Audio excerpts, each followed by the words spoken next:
نبی کریم صلی اللہ علیہ وسلم کی بڑی محبت تھی حضرت زید سے، غلام تھے آپ کے، اور آپ کا بیٹا مشہور ہو گیا تھا جس کو بعد میں سورہ احزاب میں منع کیا، اور ان کا بیٹا اسامہ.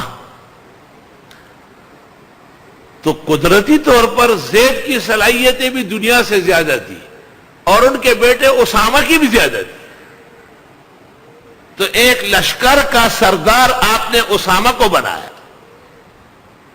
لوگ باتیں کرنے لگے. آپ نے کہا اس کے باپ کے بارے میں بھی تم نے باتیں کی اور وہ بہت لائق اور میرا محبوب تھا، اور اس کے بارے میں بھی تو چوں چوں کرتے ہو، لیکن یہ بھی لائق اور میرا محبوب ہے. اور اس کو کہا تقدم یا حبیبی، آگے بڑھو، ان کی باتوں کو مت دیکھو.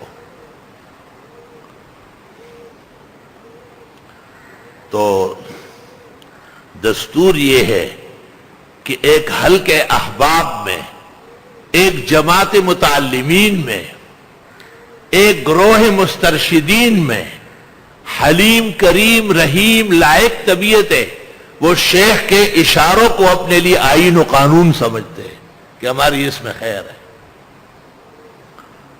اور بعض طبیعتیں ذرا سرکش ہوتی ہیں، ان میں لیاقت نہیں ہوتی تو حسد کے لیے بیدار ہوتے ہیں.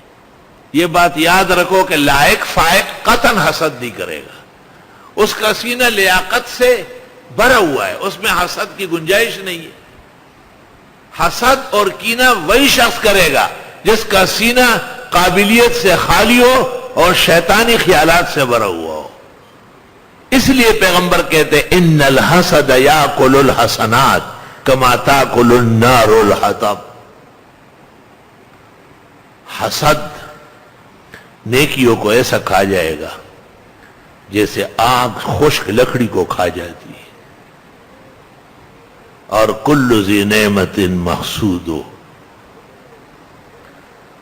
اور ہر شخص جس پر خدا کے احسانات ہو لوگ حسد کرتے ہیں.